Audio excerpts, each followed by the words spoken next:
Ladies and gentlemen, Jon Schull, the founder of Enabling the Future.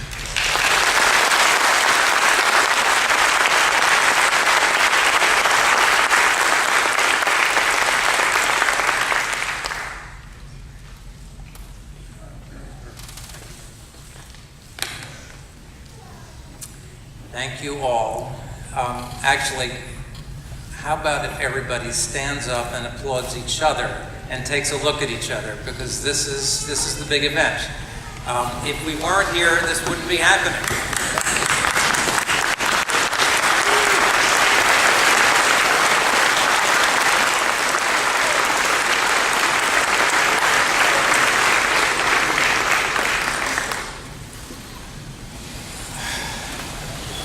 I don't know about you, but I think many of us have this strange sense of unreality. And it falls to me to just sort of recap how we got here. We are at a historic conference of a new kind because you're here, and we're not quite sure where it's going or what it means yet because we haven't worked it out yet. Today we're going to make a lot of progress in that direction. First, we may as well just begin with a reminder of what it is we're doing. This is Frankie Flood. Frankie, are you here? One of our e-NABLE members. There's Frankie. And this is Shay. And as you can see, she's putting on a beautifully crafted cyborg beast. She's shaking Frankie's hand, and she likes it, and she smiles, and we're engaged in this incredibly rewarding process of making children and grown-ups smile. And Frankie actually wrote a really interesting blog post a few months ago in which he pointed out that the kids like what they're doing, but we love what we're doing. I think most of us really think that we are privileged and honored to be able to do this. And one of the interesting issues is that we seem to be uncovering a caring economy which works according to somewhat different principles than what usually happens in these hallowed halls. And so it's a really interesting convergent moment. This convergent moment begins for many of us about 3 years ago when Richard Van Az, the man on your right, accidentally cut the fingers off one hand, was told that he could not get prosthetic fingers at reasonable cost. And he found Ivan Owen, who is here today, and together they collaborated across the world to produce a 3D printed and 3D printable prosthetic. I saw a YouTube video just 15 months ago, in which Mr. Van Az told his story, mentioned that 1 in 2,000 children would benefit from something along these lines, mentioned that he wanted to raise some money in order to start making for children, and mentioned that he had put the design up on the internet with Ivan Owen in order to allow other people to download it. After several years of failing to actually try to organize something along these lines, I dodged class preparation for 20 minutes, and I made a Google Map mashup, and I added a post to the YouTube video. Now, I don't know about you, but YouTube videos, the comments on YouTube videos are usually the most demoralizing thing in the world. This one had 2 comments. People said, I've got a 3D printer, I would do this. And so I made this map to call their bluff, and they called mine. And this map began to fill up. Interestingly, on day 1, we identified ourselves as a global volunteer assistive technology network built on an infrastructure of 3 magic ingredients: electronic communications, 3D printing technology, and goodwill. And I think it takes all 3 of them. And we are in a cosmic sweet spot here because we've got each of those ingredients in ample supply to, arguably do this thing.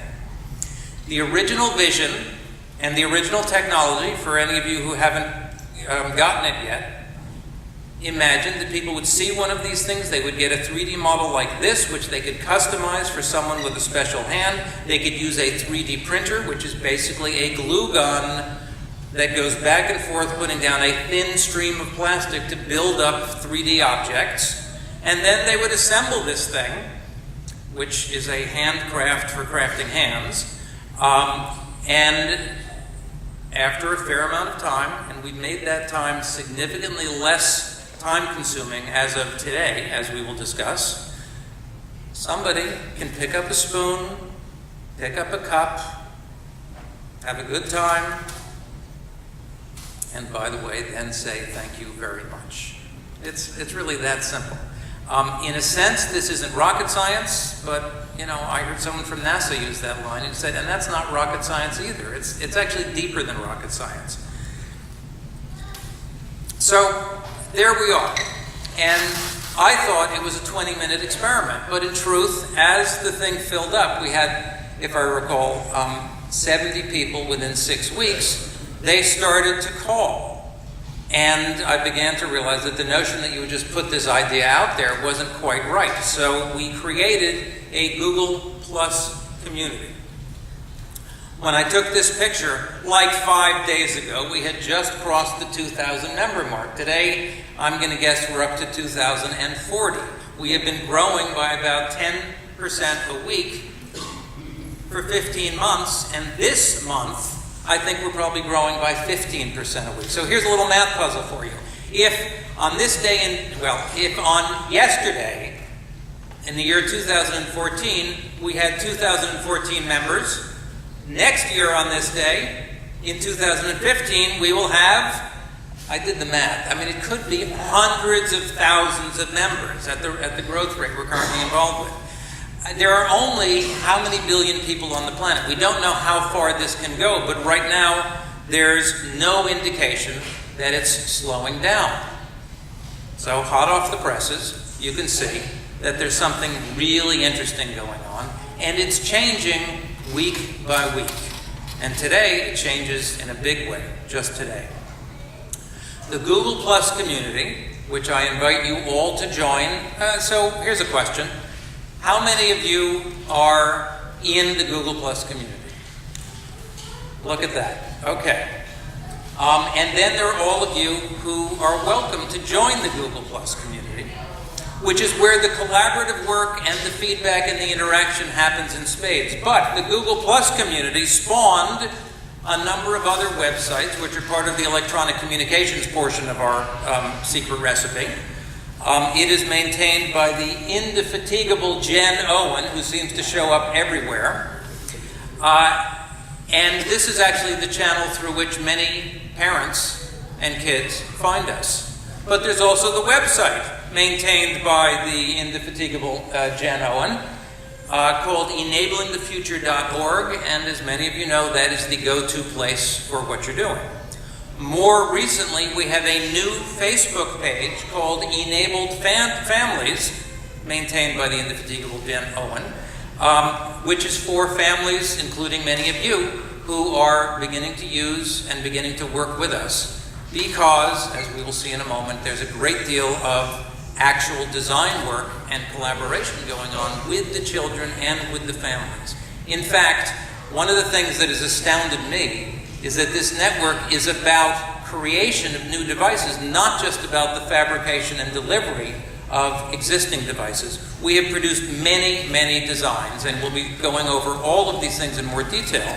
But just to give you a quick tour, here was the original snap-together RoboHand. Here's Peter Binkley's Talon Hand. Here is Jorge and Mark's Cyborg Beast.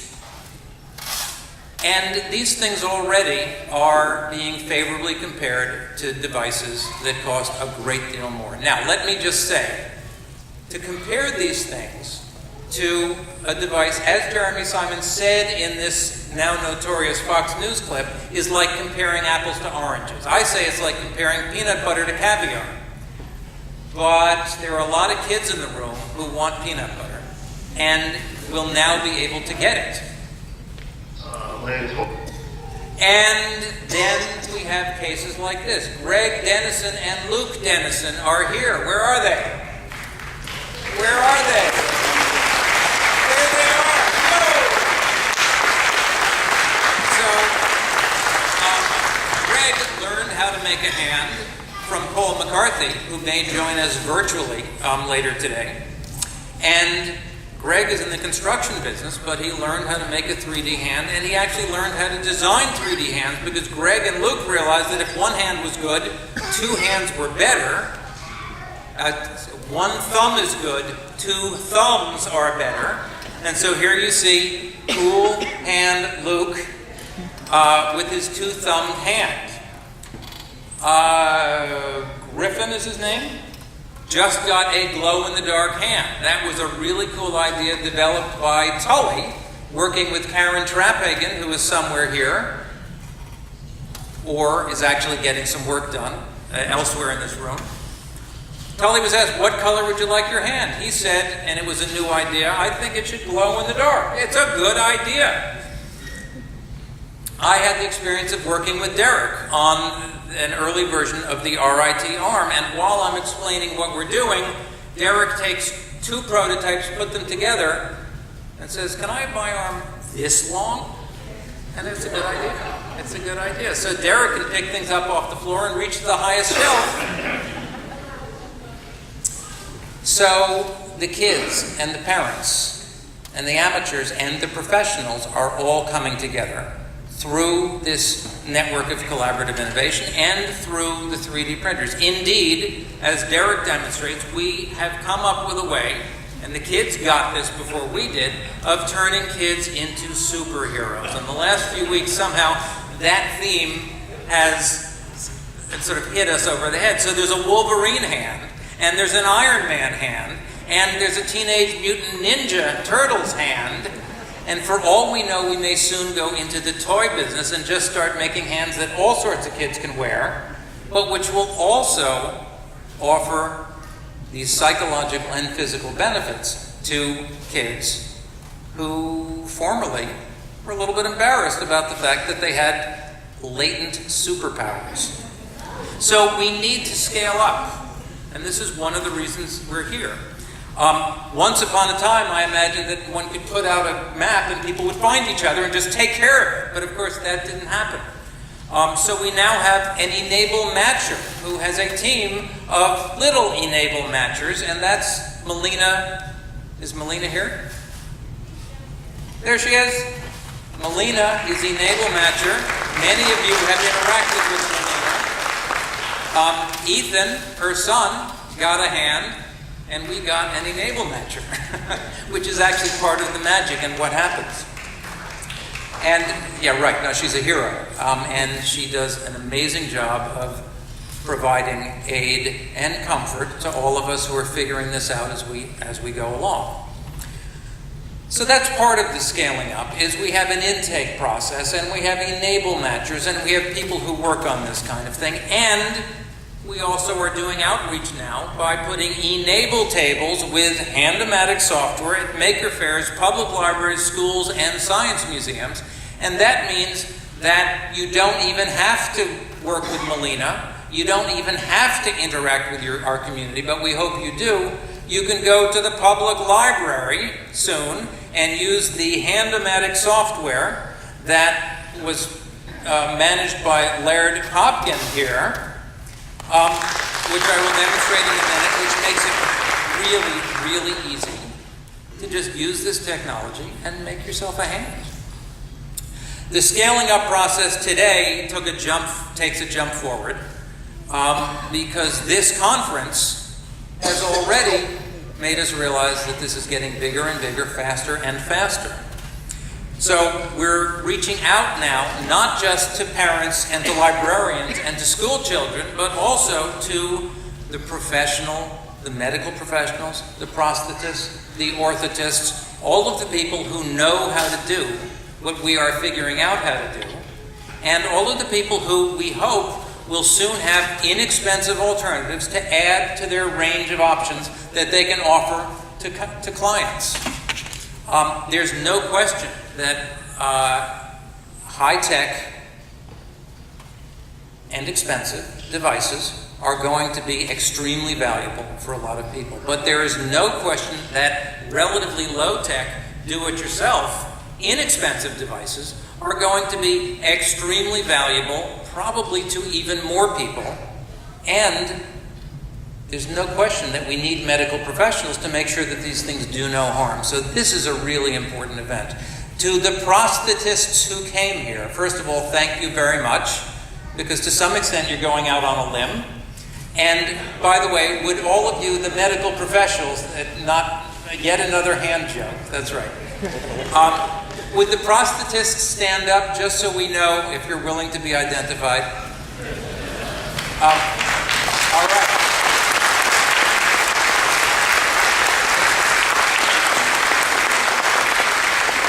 Thank you so much for coming. We are honored and pleased to be able to tell you about what we're doing, but we're under no illusions that we really know how all of this works. And we're under no illusions that we are medical professionals who can deal with issues of fit and with issues of fresh wounds and all sorts of things. If we're really going to scale this up, we're going to need your help and your guidance in working this through. Another part of the scale up, and this is another one of the big announcements of the day, is a new design called the Raptor Hand, designed by Frankie and Ivan and Peter and Andreas, and managed by the indefatigable Jeremy Simon, who's somewhere getting fatigued probably. But the device has all sorts of features that will make it quicker and easier to assemble. And it works so easily that we've incorporated it into a number of new processes. One new process invented 10 days ago because all of the parents and kids coming here weren't giving us measurements fast enough. Jeremy put out a call and put out a spreadsheet and said, hey everybody, we just need a few hundred hands to the Hopkins conference in order to ensure that we will have the size and the shape that we need for the people who are going to walk in. And by God, there are hundreds of hands on the table right next door. And in the past, I would say e-NABLE has put out perhaps 15 hands. Suddenly we have, in the past it's put out about 100 hands. This week we've put out 200, and we have a process now that can scale in a very big way. And it can scale even bigger through the Hand-O-Matic software, which makes it this easy to get your bearings, to enter for many kids with wrists at least, or with different models requiring different measurements. 2 measurements, width and length. It shows you what you're going to get, and it offers to mail you the 3D printable files within the hour, so that if you're sitting at a printer, or you know someone who's at a printer, or for that matter, you know someone on planet Earth who's connected their printer to the internet, you can get one of these things all on your own. And the other part of scaling up is that we have discovered that people are willing to support this activity. This conference is sponsored by many, many esteemed partners in industry, in the prosthetics industry, in the 3D printing industry, in academia, and for that matter, in plain old hardware like Home Depot. Just take a look at this list, and by the way, let's thank our sponsors one more time.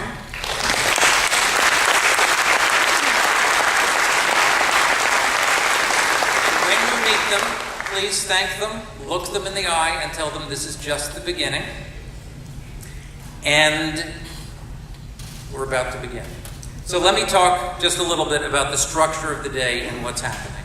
There's the program. You have these wonderful programs that were produced by my colleagues and her students at Rochester Institute of Technology, my hometown and another one of our sponsors. And in the morning, in these sessions in the auditorium, we're all going to continue to just sort of form a basic understanding of all of the fundamentals of this new and interesting field that we seem to be developing and creating together. In the afternoon, we're going to get literally and figuratively hands-on. There will be workshops in which people learn how to produce and how to assemble and how to repair hands using tools gathered together and kits printed by many of you and people who will learn how to do it. And remember, folks, with great hands comes great responsibility. It's going to be your job to then spread this expertise throughout the community. And there will also be in the afternoon a policy workshop, which will be introduced later this morning, which will talk about some of the regulatory and legal and other challenges that almost certainly lie in our future. We've tried very hard to make sure that the horse was well out of the barn by now, and I think maybe we have. But there's no question that regulation and standards will be emerging, and it is our opportunity to help make sure that they emerge in such a way as to promote and amplify what we are doing. After the workshops, many of the families and children here are going to be putting newly assembled hands on newly gathered superheroes. After that, we have a dinner with some additional talks from prosthetists and from middle school students who have themselves become makers of hands, another important part of our story. And then in the evening, we have an unconference. In the evening, we have a whole other unconference. And the non-agenda for the unconference, let me just tell you how this goes, I'll say more about it at lunch, is basically it's an opportunity for us to have focused conversations in parallel about all of the topics we have been able to anticipate with the unagenda and all the ones we haven't been able to anticipate, but which will be emerging, thanks to you, as the day begins. So, welcome, congratulations, fasten your seatbelts. Here we go.